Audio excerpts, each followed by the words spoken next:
அனைவருக்கும் வணக்கம். Practical machine learning using Google collab என்ற கோர்ஸுக்கு தங்களை அன்புடன் வரவேற்கிறேன். இந்த வீடியோ டுட்டோரியலில் எதை பற்றி பார்க்க போகிறோம் அப்படின்னு பார்த்தோன்னா டிஸ்கிரிப்டார்ஸ். ஸோ டிஸ்கிரிப்டார்ஸ் அப்படின்னு பேரை கேட்ட உடனே நமக்கு என்ன தோணுதுன்னா, இது எதையோ பற்றி விளக்கமாக சொல்லப்போகுது. எதை பற்றி விளக்கமாக சொல்ல போகுதுன்னா, நாம் ஒரு இமேஜை பற்றி டிஸ்கிரைப் பண்ண போகிறோம். ஸோ டிஸ்கிரைப் பண்ண போகிறோம் அப்படின்ற என்ன மீன் பண்ணுறோன்னா, ஒரு இமேஜ் எடுத்தோன்னா அதில் பிக்சல் வேல்யூஸ் இருக்கும். ஸோ அந்த பிக்சல் வேல்யூஸை நான் அப்படியே ஒரு மிஷின் லேர்னிங் அல்காரிதமுக்கு கொடுத்து அதை லேர்ன் பண்ண வைக்கலாம். இன்னொரு ஆப்ஷன் என்ன அப்படின்னு பார்த்தோன்னா, அந்த இமேஜோட ஃபீச்சர்ஸுன்றது அதோட சிறப்புத்தன்மை, அதை நான் என்ன பண்ணலாம், எக்ஸ்ட்ராக்ட் பண்ணலாம். ஸோ அதில் என்ன மாதிரியான கலர் இருக்குது, கலர் இன்ஃபர்மேஷன் இருக்குது, எந்த மாதிரி டெக்ஸ்சர் இன்ஃபர்மேஷன் இருக்குது, எந்த மாதிரி ஷேப் இன்ஃபர்மேஷன் இருக்குது அப்படின்றத நான் எக்ஸ்ட்ராக்ட் பண்ணலாம். ஸோ அதை எக்ஸ்ட்ராக்ட் பண்ணுறதுக்கு ரொம்ப முக்கியமான தேவையான ஒரு கான்செப்ட் தான் டிஸ்கிரிப்டார்ஸ். ஸோ டிஸ்கிரிப்டார்ஸ் என்ன பண்ணும் அப்படின்னு பார்த்தோன்னா, நான் ஒரு இன்புட் இமேஜை கொடுத்தேன்னா எனக்கு அந்த டிஸ்கிரிப்டார்ஸ் ஒரு வெக்டார் அவுட்புட்டாக எனக்கு வெளியே வரும். ஸோ இந்த வெக்டார் வச்சு நான் என்ன பண்ணலாம், ஒரு மிஷின் லேர்னிங் மாடலை ட்ரெயின் பண்ணலாம், அதுக்கப்புறம் டெஸ்ட் பண்ணலாம். ஸோ நாம் இதை பற்றி இன்னும் கொஞ்சம் டீட்டெயிலாக பார்ப்போம் இந்த வீடியோவில். ஸோ ஒரு மிஷின் லேர்னிங் ப்ராசஸ் அப்படின்னு பார்த்தோன்னா அதில் 5 மேஜர் ஸ்டெப்ஸ் இருக்குது. ஸோ என்னென்ன ஸ்டெப் அப்படின்னு பார்த்தோன்னா, ஃபஸ்ட்டு நம்மளோட அப்ளிகேஷனுக்கு ஏற்ற மாதிரி நம்ம என்ன பண்ணணும், டேட்டா செட்டை கலெக்ட் பண்ணணும். ஸோ நம்ம அந்த டேட்டா செட்டை கலெக்ட் பண்ணும்போது 2 முக்கியமான விஷயம் நம்ம ஞாபகத்தில் இருக்கணும். ஒன்று என்ன அப்படின்னு பார்த்தோன்னா, நிறைய டேட்டா நமக்கு வேணும். நிறைய டேட்டா இருந்தால் தான் நம்ம என்ன பண்ண முடியும், மிஷினுக்கு நம்ம நிறைய சொல்லித்தர முடியும். ஸோ எனக்கு என்ன இருக்கணும், நிறைய டேட்டா இருக்கணும். ரெண்டாவது, டேட்டா எனக்கு ஒரே மாதிரி இருக்கக்கூடாது. எனக்கு வெரைட்டி ஆஃப் இன்ஃபர்மேஷன் நிறைய விதவிதமாக இருக்கணும். ஒரு இமேஜ், இப்போ ஃபார் எக்ஸாம்பிள் என்னோடய இமேஜில் ஒரு கேட் இருக்குது, ஒரு பூனை இருக்குது அப்படின்னு எடுத்துக்கிட்டோம் அப்படின்னா, எனக்கு பூனை முன்னாடி எப்படி இருக்கும், முன்னாடி பார்க்கறதுக்கு எப்படி இருக்கும் அப்படின்னு மட்டும் இருந்தால் போதாது. அது நிற்கும்போது எப்படி இருக்கும், உக்காந்தா எப்படி இருக்கும், ஓடும்போது எப்படி இருக்கும், மேலேருந்து பார்த்தா பூனை எப்படி இருக்கும், சைட்லேருந்து பார்த்தா பூனை எப்படி இருக்கும், தூரத்துலேருந்து பூனை எப்படி இருக்கும், கிட்ட போய் பார்த்தா எப்படி இருக்கும். ஸோ அந்த மாதிரி நான் என்ன பண்ணணும், நிறைய ஆஸ்பெக்ட், நிறைய வெரைட்டி விதவிதமாக நான் என்ன பண்ணணும், மிஷினுக்கு சொல்லிக் கொடுக்கணும். அப்போ தான் என்ன, ஒரு ரியல் டைம் சுச்சுவேஷனில் பூனை எப்படி வேணால் இருக்கலாம். அந்த டைமில் அது பூனை அப்படின்னு ஐடென்டிஃபை பண்ணணும் என்னோடய மிஷின் அப்படின்னு நான் விரும்புகிறேன்னா, அதுக்கு நான் சொல்லிக் கொடுக்கும்போதே எல்லா ஆஸ்பெக்ட்லையும் நான் சொல்லிக் கொடுக்கணும். அப்போ தான் அதால் கரெக்டாக ப்ரெடிக்ட் பண்ண முடியும். ஸோ 2 விஷயம் நான் டேட்டா செட்டை கலெக்ட் பண்ணும்போது கவனமாக இருக்கணும். ஒன்று நிறைய டேட்டா இருக்கணும், ரெண்டாவது வெரைட்டி ஆஃப் டேட்டா இருக்கணும். இப்போ நான் டேட்டா செட்டை கலெக்ட் பண்ணிட்டேன். கலெக்ட் பண்ண பிறகு நான் என்ன பண்ணணும், அதை 2ஆக பிரிக்கணும். Training data, test data. So training data அப்படின்றது என்ன அப்படின்னு பார்த்தோன்னா, நான் மிஷினுக்கு சொல்லிக் கொடுக்கறதுக்கு தேவையான டேட்டா. ஒரு கேட் இப்படிலாம் இருக்கும் அப்படின்னு நான் சொல்லிக் கொடுக்கணும் ஃபஸ்ட்டு மிஷினுக்கு, ஒரு கம்ப்யூட்டருக்கு. ஸோ அதுக்கே எனக்கு தேவை சில டேட்டா. ஸோ இப்போ அதுக்காக நான் யூஸ் பண்ணுற டேட்டா தான் training data. Once machine learn பண்ணிடுச்சு, அதுக்கப்புறமா மிஷின் எந்த அளவுக்கு கரெக்டாக ப்ரெடிக்ட் பண்ணுது அப்படின்னு நான் செக் பண்ணணும். அப்படின்னும் போது நான் என்ன பண்ணுவேன், டெஸ்ட் டேட்டாவை யூஸ் பண்ணுவேன். ஸோ நான் 2ஆக பிரிக்கிறேன், ட்ரைனிங் டேட்டா, டெஸ்ட் டேட்டான்னு 2ஆக பிரிச்சிடுறேன். ஸோ இப்போ பிரித்த பிறகு நான் என்ன பண்ணலாம், இப்போ நம்ம கன்சிடர் பண்ணுறது இமேஜ்னும் போது ஒரு இமேஜ்லேயும் நிறைய பிக்சல்ஸ் இருக்கும். அந்த இமேஜோட சைஸை பொறுத்து என்ன இருக்கும், நம்பர் ஆஃப் பிக்சல்ஸ் சேஞ்ச் ஆகும். ஸோ அப்போ நான் என்ன பண்ணலாம், அந்த பிக்சலோட இன்டென்சிட்டி வேல்யூஸ் அதை கொடுத்து மிஷினை லேர்ன் பண்ண வைக்கலாம். அது ஒரு ஆஸ்பெக்ட். ரெண்டாவது ஆஸ்பெக்ட் என்ன அப்படின்னு பார்த்தோன்னா, நான் எல்லா பிக்சல் வேல்யூவும் மிஷினை லேர்ன் பண்ண வைக்கிறத விட அதுலேருந்து சில ஃபீச்சர்ஸை எக்ஸ்ட்ராக்ட் பண்ணிக்கலாம். அந்த எக்ஸ்ட்ராக்ட் பண்ண ஃபீச்சர்ஸை நான் மிஷினுக்கு சொல்லி கொடுத்து அதை லேர்ன் பண்ண வைக்கலாம். ஸோ அதுதான் இந்த ஃபீச்சர் எக்ஸ்ட்ராக்ஷன் அல்காரிதம் அப்படின்றத நம்ம சொல்கிறோம். ஸோ இப்போ இந்த டுட்டோரியல் அப்புறம் இதுக்கப்புறம் வர டுட்டோரியல் எதை பற்றி பார்க்க போகிறோன்னா, மெயினாக இந்த டிஸ்கிரிப்டார்ஸ். இந்த டிஸ்கிரிப்டார்ஸ் தான் இந்த வேலையை பண்ண போகுது. என்ன வேலை, ஃபீச்சர் எக்ஸ்ட்ராக்ஷன். ஒரு கலர் ஃபீச்சரை எக்ஸ்ட்ராக்ட் பண்ணி கொடுக்கும், இல்லை டெக்ஸ்சர் ஃபீச்சரை எக்ஸ்ட்ராக்ட் பண்ணி கொடுக்கும், இல்லை ஷேப் ஃபீச்சரை எக்ஸ்ட்ராக்ட் பண்ணி கொடுக்கும், இல்லை எட்ஜஸை எக்ஸ்ட்ராக்ட் பண்ணி கொடுக்கும். ஸோ அந்த மாதிரி வந்து டிஃப்ரெண்ட் டைப் ஆஃப் ஃபீச்சர்ஸை எக்ஸ்ட்ராக்ட் பண்ணி கொடுக்கும். ஸோ என்னோடய ஃபீச்சர் எக்ஸ்ட்ராக்டர் வந்து என்ன பண்ண போது, ஒரு இன்புட் இமேஜை கொடுத்தா அதோட அப்ஸ்ட்ராக்ட் ஒரு சுருக்கமான ஒரு டேட்டாவை கொடுக்க போகுது. அந்த சுருக்கமான டேட்டா வந்து எதை ரெப்ரசன்ட் பண்ணோம், அந்த இமேஜில் இருக்க ஃபீச்சர்ஸை ரெப்ரசன்ட் பண்ணும். அப்புறம் அந்த ஃபீச்சர்ஸை யூஸ் பண்ணி நான் என்ன பண்ணுவேன், ட்ரெயின் பண்ணுவேன், மிஷினுக்கு சொல்லி கொடுக்குறேன். அதை சொல்லி கொடுத்ததுக்கப்புறம் மிஷினை எவாலுவேட் பண்ணுறேன். ஸோ ஒரு முக்கியமான ஸ்டெப்பு என்ன அப்படின்னு பார்த்தோன்னா இந்த ஃபீச்சர் எக்ஸ்ட்ராக்ஷன். ஸோ அதை பற்றி தான் இந்த டுட்டோரியலில் பார்க்க போகிறோம். ஸோ இதில் வந்து நம்ம ஃபஸ்ட் என்ன அப்படின்னா, how to quantify and abstractly represent an image using only a list of numbers. எப்படி நான் ஒரு இமேஜை ஒரு நம்பரால் ரெப்ரசன்ட் பண்ணுறது, இல்லை ஒரு வெக்டாரால் எப்படி ரெப்ரசன்ட் பண்ணுறது அப்படின்றத பற்றி தான் நம்ம இப்போ தெரிஞ்சுக்க போகிறோம். ஸோ இந்த டிஸ்கிரிப்டார்ஸ் அதுக்கு தான் யூஸ் ஆகும். இப்போ நான் ஒரு இன்புட் இமேஜை எடுத்து ஒரு டிஸ்கிரிப்டாருக்கு நான் கொடுத்தேன்னா எனக்கு என்ன கொடுக்கும், அது அவுட்புட்டாக ஒரு ஃபீச்சர் வெக்டாரை கொடுக்கும். இந்த ஃபீச்சர் வெக்டார் வந்து நிறைய எலமெண்ட்ஸ் இருக்கும். 10 எலமெண்ட்டாக இருக்கலாம், இல்லை 20 எலமெண்ட்டாக இருக்கலாம், இல்லை 30 எலமெண்ட்டாக இருக்கலாம். ஸோ எத்தனை எலமெண்ட் இந்த ஃபீச்சர் வெக்டாரில் இருக்கோ அதை பொறுத்து அதோட டைமென்ஷன் அப்படின்னு சொல்கிறோம். ஸோ இப்போ 10 எலமெண்ட் இருந்ததுன்னா இது வந்து 10 டைமென்ஷன் ஃபீச்சர் வெக்டார். 20 எலமெண்ட் இருந்ததுன்னா 20 டைமென்ஷன் ஃபீச்சர் வெக்டார் அப்படின்னு நம்ம சொல்கிறோம்.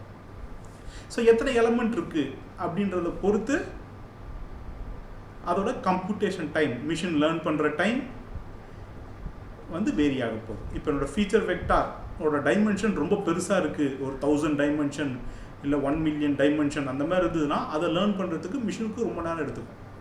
இதே நம்பர் ஆஃப் எலமெண்ட்ஸ் ரொம்ப கம்மியாக இருந்ததுன்னா சீக்கிரமாக லேர்ன் பண்ணும். நிறைய லேர்ன் பண்ணுச்சுன்னா அக்யூரசி நிறைய கிடைக்கிறதுக்கான பாசிபிலிட்டி இருக்குது, ஆனால் ஸ்லோவாக தான் ரிசல்ட்டை கொடுக்கும்.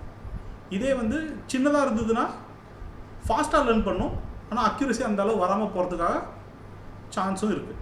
ஸோ அப்போ நம்ம என்ன பண்ணணும், ஒரு ஆப்டிமைஸ்ட் கொண்டு போகணும்.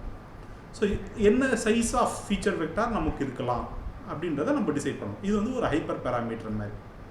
ஸோ இப்போ இது எப்படி இந்த ஃபீச்சர் வெக்டார் வரும், ஒரு இன்புட் இமேஜை ஒரு இமேஜ் டிஸ்கிரிப்டாருக்கு கொடுத்தா எனக்கு ஒரு ஃபீச்சர் வெக்டார் வருது. அப்போ இமேஜ் டிஸ்கிரிப்டார் என்ன பண்ணுது, அதுதான் வந்து நம்ம என்ன சொல்கிறோம், ஃபீச்சர் எக்ஸ்ட்ராக்ஷன் அப்படின்னு சொல்கிறோம். The process of quantifying an image is called as feature extraction. Quantifyingனா அதோட இமேஜில் இருக்க இன்ஃபர்மேஷனை நான் என்ன பண்ணுறேன், ஒரு நம்பர் ஃபார்மெட்டில் குவான்டிஃபை பண்ணுறேன். அதுதான் வந்து ஃபீச்சர் எக்ஸ்ட்ராக்ஷன் அப்படின்னு சொல்கிறோம். அந்த குவான்டிஃபை ஆகி ஒரு நம்பர் வருதா, அந்த நம்பர் தான் வந்து feature vector. So the content of an image is represented by a list of numbers is called as a feature vector. இப்போ இந்த மாதிரி ஒரு இமேஜை நான் நம்பராக ரெப்ரசன்ட் பண்ணுறதுனால என்ன யூஸ் அப்படின்னு பார்த்தோன்னா 3 விதமாக நான் யூஸ் பண்ணலாம். ஒன்று வந்து I can compare 2 images for similarity. 2 இமேஜை எடுத்து 2 இமேஜ்லேருந்து நான் ஃபீச்சர் வெக்டார்ஸ் எக்ஸ்ட்ராக்ட் பண்ணிடுறேன். எக்ஸ்ட்ராக்ட் பண்ணதுக்கப்புறம் 2 ஃபீச்சர் வெக்டாரையும் நான் கம்பேர் பண்ணி பார்க்கலாம். இப்போ இந்த 2 ஃபீச்சர் வெக்டாரும் சேமாக இருக்குது அப்படின்னா என்ன அர்த்தம், 2த்துலேயும் ஒரே கண்டென்ட் இருக்குது. ஸோ நான் வந்து கம்பேர் பண்ணி 2 இமேஜ் சிமிலராக இல்லையா அப்படின்றத நான் செக் பண்ணி பார்த்துக்கலாம். இன்னொன்று ரெண்டாவது அப்ளிகேஷன் என்னன்னு பார்த்தோன்னா, ஒரு இமேஜ் சர்ச் இன்ஜின் இருக்குது. இப்போ எனக்கு ஒரு ஷர்ட்டு வேணும், நான் அந்த ஒரு ஷர்ட்டோட ஃபோட்டோவை எடுத்து நான் வந்து என்னோடய அல்காரிதமுக்கு கொடுத்துட்றேன். அப்போ அந்த அல்காரிதம் வந்து என்ன பண்ணும், டேட்டா பேஸை தேடும். ஸோ இப்போ இந்த மாதிரியே கலர் இருக்க, இந்த மாதிரியே டெக்ஸ்சர் இருக்கிற ஒரு ஷர்ட்டு டேட்டா பேஸில் எங்கே இருக்குது, அதில் எது ரொம்ப க்ளோசஸ்ட் மேட்சாக இருக்குது, அப்போது இது வந்து ரேங்க் 1, இது ரேங்க் 2, இது ரேங்க் 3, அந்த மாதிரி என்ன பண்ணும், ரேங்க் பண்ணி கொடுக்கும். ஸோ நம்ம கொடுக்குற query இமேஜுக்கு சூட்டபுளான ஆர் அப்ராப்ரியேட்டான இமேஜஸை என்னோடய அல்காரிதம் வந்து ரிட்டர்ன் பண்ணும். ஸோ அப்போ நான் ஒரு சர்ச் இன்ஜின் டெவலப் பண்ணுற அளவுக்கு எனக்கு வந்து என்ன ஆகும், யூஸ்ஃபுல்லாக இருக்கும் இந்த ஃபீச்சர் வெக்டார் எக்ஸ்ட்ராக்ட் பண்ணுறது. இன்னொரு யூஸ் என்ன அப்படின்னு பார்த்தோன்னா, நம்ம வேறு பார்த்தோம், ஃபீச்சர் வெக்டார் எக்ஸ்ட்ராக்ட் பண்ணிட்டா நான் என்ன பண்ணலாம், அதை வந்து ஒரு மிஷின் லேர்னிங் அல்காரிதமுக்கு கொடுத்து அந்த இமேஜில் என்ன கண்டென்ட் இருக்குது ஸோ கிளாஸிஃபை பண்ணுறதுக்கு நான் யூஸ் பண்ணிக்கலாம். ஸோ இதெல்லாம் தான் முக்கியமான காரணம் எதுக்காக நம்ம வந்து இந்த ஃபீச்சர் வெக்டார் வேணும் ஒரு இமேஜ்லேருந்து அப்படின்றத சொல்கிறதுக்காக. இப்போ இந்த டிஸ்கிரிப்டாரை பொறுத்த வரைக்கும் 2 விதமாக இருக்குது. ஒன்று வந்து இமேஜ் டிஸ்கிரிப்டார், இன்னொன்று வந்து feature descriptor. So image descriptor அப்படின்னா என்ன அப்படின்றத பார்த்தோன்னா, It governs how an input image is globally quantified. So இந்த வார்த்தை தான் ரொம்ப ரொம்ப முக்கியமானது. globally quantified and returns a feature vector. So அப்படின்னா என்ன அர்த்தம்? ஒரு இன்புட் இமேஜ் எடுக்கிறேன், அந்த இன்புட் இமேஜை நான் டிஸ்கிரிப்டாருக்கு கொடுத்தேன்னா எனக்கு என்ன ஆகும்? ஒரு ஃபீச்சர் வெக்டார் வரும். அந்த ஃபீச்சர் வெக்டார் வந்து என்ன அர்த்தம்? அது வந்து அந்த ஃபுல் இமேஜுக்கான ஒரு நம்பர் ரெப்ரசன்டேஷன். அப்போ ஒரு இமேஜுக்கு ஒரு ஃபீச்சர் வெக்டார் வரும். அந்த ஒரு ஃபீச்சர் வெக்டாரில் எத்தனை டைமென்ஷன் வேணால் இருக்கலாம். 10 எலமெண்ட்ஸ் இருக்கலாம், இல்லை 20 எலமெண்ட்ஸ் இருக்கலாம், 50 எலமெண்ட்ஸ் இருக்கலாம். டிபெண்டிங் அப்பான் அவர் அல்காரிதம். நம்ம அல்காரிதம் பொறுத்து அது சேஞ்ச் ஆக போகுது. ஆனால் எனக்கு ஒரு இன்புட்டுக்கு ஒரு ஃபீச்சர் வெக்டார் தான் வெளியே வரும். அந்த மாதிரி இருந்ததுன்னா அது வந்து இமேஜ் டிஸ்கிரிப்டார். ஸோ இந்த இமேஜ் டிஸ்கிரிப்டார் கான்செப்டில் நிறைய அல்காரிதம்ஸ் இருக்குது. சில அல்காரிதம் பற்றி நான் சொல்கிறேன். Colour channel statistics. So colour channel ஸ்டாட்டிஸ்டிக்ஸ்னும் போது இப்போ ஒரு கலர் இமேஜ் அப்படின்னு எடுத்தோம்னா 3 சேனல் இருக்கும். Red channel, green channel, blue channel. So இப்போ இந்த red channel, green channel, blue சேனல்னு எடுத்தோம்னா அதுக்கான நான் மீன் வேல்யூ கண்டுபிடிக்கலாம். எனக்கு 3 மேட்ரிக்ஸ் இருக்கும். Red matrix, green matrix, blue matrix. So இந்த மேட்ரிக்ஸ்க்கான mean value, standard deviation value, skewness value, kurtosis value, so இதெல்லாம் வந்து நான் கண்டுபிடிக்கலாம். இதெல்லாம் வந்து ஸ்டாட்டிஸ்டிக்கல் பேராமீட்டர்ஸ். ஸோ இந்த ஸ்டாட்டிஸ்டிக்கல் பேராமீட்டர்ஸை எக்ஸ்ட்ராக்ட் பண்ணி அதை வந்து நான் ஒரு ஃபீச்சர் வெக்டாராக யூஸ் பண்ணிக்கலாம். ஸோ அந்த மாதிரி அல்காரிதம் தான் colour channel statistics. Same way colour histogram. Colour ஹிஸ்டோகிராம்ன்றது என்னென்னா ஒரு இமேஜில் எந்த கலர் டாமினண்ட்டாக இருக்குது, எந்த கலர் கம்மியாக இருக்குது அப்படின்ற ஒரு டிஸ்ட்ரிபியூஷனை எனக்கு கொடுக்கும் இந்த கலர் ஹிஸ்டோகிராம்ன்றது. ஸோ நான் ஈஸியாக ஒரு கலர் ஹிஸ்டோகிராம் வரைஞ்சிட்டேன்னா அந்த இமேஜில் எந்த கலர் அதிகமாக இருக்குது, எது கம்மியாக இருக்குது, இல்லை எது வந்து ஓரளவு ஆவரேஜாக இருக்குது, ஸோ அப்படின்றத நம்ம ஈஸியாக தெரிஞ்சுக்கலாம். ஸோ அந்த மாதிரி ஒரு ஹிஸ்டோகிராமை க்ரியேட் பண்ணிவிட்டு அந்த ஹிஸ்டோகிராமை நான் ஃபீச்சர் வெக்டாராக யூஸ் பண்ணிப்பேன். அந்த மாதிரி இருக்க அல்காரிதம் தான் கலர் ஹிஸ்டோகிராம். அடுத்தது வந்து local binary pattern. So local binary பேட்டர்ன்ற அல்காரிதம் வந்து டெக்ஸ்சர் இன்ஃபர்மேஷன்.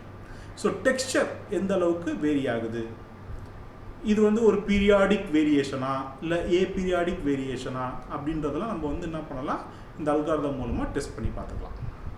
ஸோ ஒன்ஸ் இந்த ஃபீச்சர் வெக்டார்ஸை நான் எக்ஸ்ட்ராக்ட் பண்ணிட்டேன்னா நான் என்ன பண்ணலாம், இதை உடனே வந்து இம்மிடியட்டாக ஒரு கிளாஸிஃபையருக்கு பாஸ் பண்ணி நான் அது என்ன இருக்குது இமேஜில் அப்படின்றத தெரிஞ்சுக்கலாம். இல்லாட்டி நான் ஒரு சர்ச் இன்ஜின் க்ரியேட் பண்ணுறதுக்கு எனக்கு ரொம்ப யூஸ்ஃபுல்லாக இருக்கும் இந்த ஃபீச்சர் வெக்டாரை வச்சு. இதில் ஒரு முக்கியமான விஷயம் என்ன அப்படின்னு பார்த்தோன்னா, இமேஜ் டிஸ்கிரிப்டாரை பொறுத்த வரைக்கும் இப்போ என்னோடய இமேஜ் வந்து ரொட்டேட் ஆகிருக்கு, இல்லை டிரான்ஸ்லேட் ஆகிருக்கு. டிரான்ஸ்லேட்டுன்றது மூவ்மெண்ட், ஒரு லீனியர் மூவ்மெண்ட் ஆகிருக்கு, ஒரு ஷிஃப்ட் ஆகிருக்கு.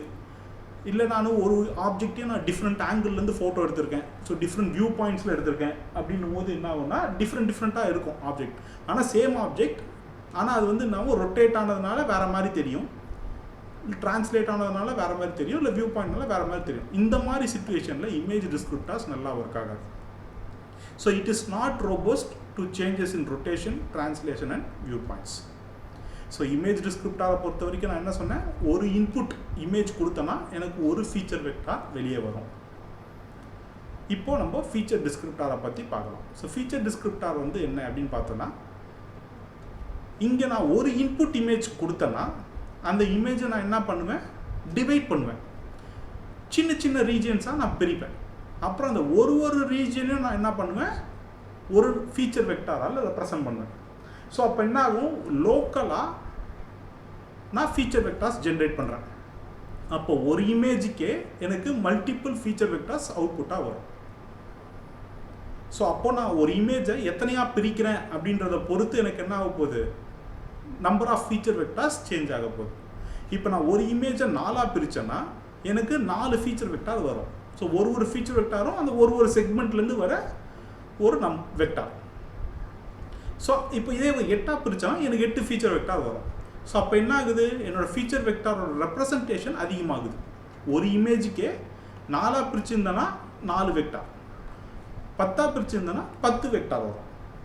அப்போ ஒரு இமேஜுக்கு எனக்கு நிறைய இன்ஃபர்மேஷன் வருது. அந்த இன்ஃபர்மேஷன் வந்து எதை பற்றி இருக்குது, அந்த ஒரு லோக்கல் ரீஜனை பற்றி இருக்குது இன்ஃபர்மேஷன்.